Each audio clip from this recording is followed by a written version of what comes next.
Welcome to NTFNA Storytime Club. Hello, welcome. Welcome to Auntie Afonne Storytime Club.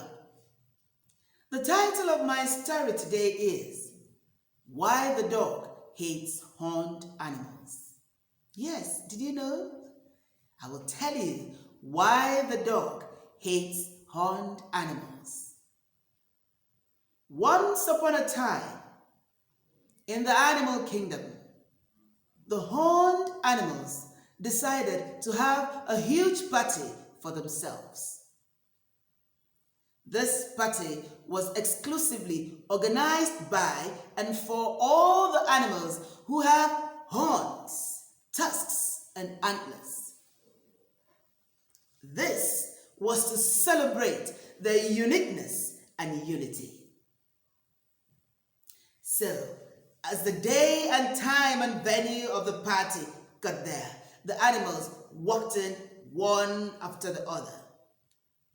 Amongst the earliest arrivals at the venue were the goat, the sheep, the cow, the deer, and the antelope. After them walked in the addax with its lovely ringed horns. After the addax came in the mouflon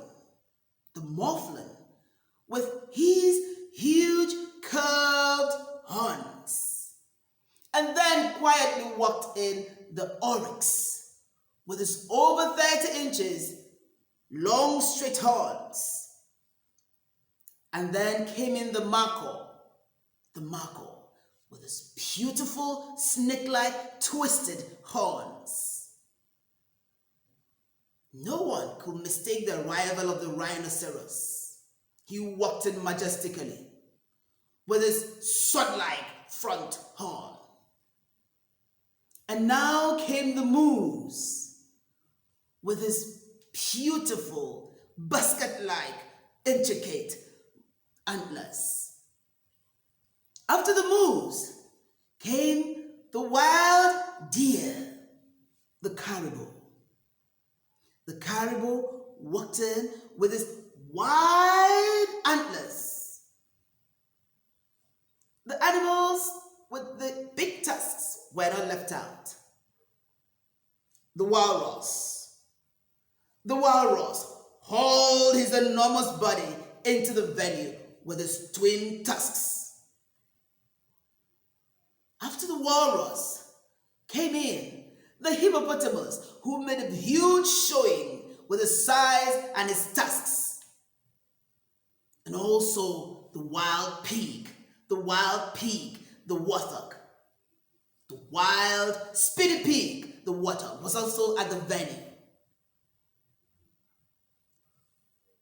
And then, soon after that, came the mammoth African elephant, whose tusks could literally lift the roof.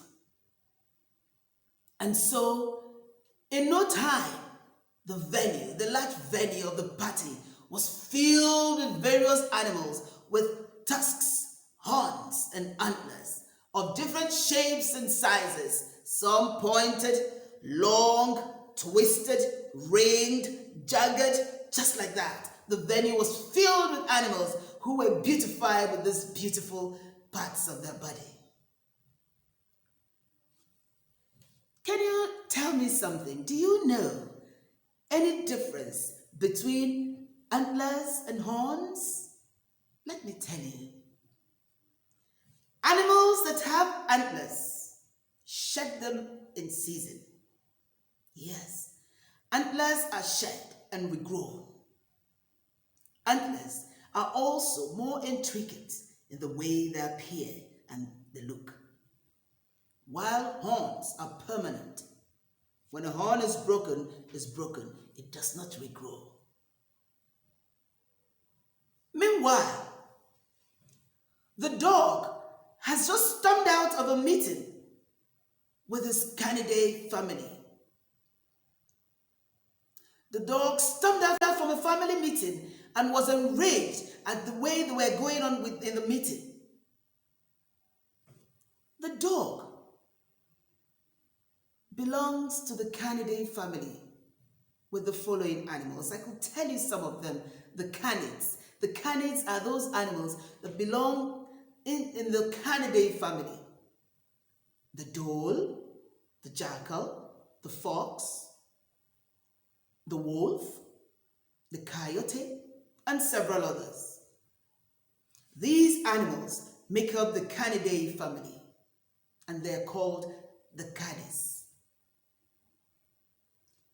In the meeting, the dog did not stay to sort out the problem they had in their family.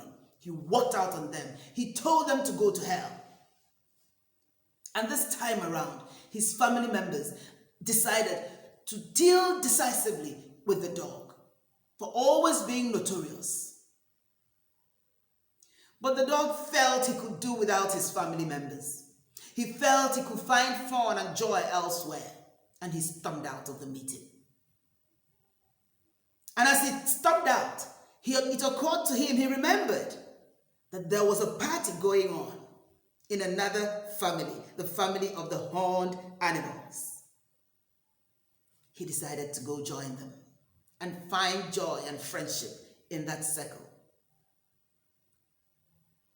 In the thick of the party groove, the dog barged in noisily, uninvited, wagging his tail in a mistaken friendliness and an unwelcomed familiarity. And all the animals murmured, "Who invited this notorious dog? How come? Why is he here? Does he think that those two things on his head are now horns? Or are his ears now telling him, his mind telling him that those ears on his head are antlers or tusks? Why should he be in our party uninvited? This notorious dog." And the animals were upset. And the enraged bull rushed immediately to the dog, hooked him on his horn, and flung the dog out of the window into the bush, out of their party. The dog landed in the bush and hurt himself badly. He barked and barked. He was upset because they discriminated against him. He felt that they had to accept him even though he did not have horns or antlers or tusks. The dog felt very bad. Since then, wherever he sees horned animals, he remembers that treatment. He continues to bark at them. Yes, and this is why the dog hates horned animals. Thank you. Did you enjoy that story? Now, can you tell me what you learned from this story? I will tell you too, and then you will tell me what you also learned from the story. Never you disregard your family. It is very, very important that we stay together in our families. Never you disregard your family even when there is a disagreement. Even when you fall out in agreeing over anything at all. Don't you storm out. Stay in your family. That is one. Another thing we will learn from this story is that you can't find joy elsewhere if you don't begin to find it in your family. The dog could not find joy in his family, and he thought he could find it in another family, and they flung him out. Joy begins in our families. Yes, you will find joy in your family. I will find joy in my family. Again, you see the horned animals. They were united. And that was why from time to time you could see the host parties, the put on set up parties, have fun, be together, relax in their family. When we're united, we can have fun together. And so we learn to be united in our families. We learn to find joy first in our families. Okay? Now, continue to be with your family. till I come your way next time with another story. And now I say bye.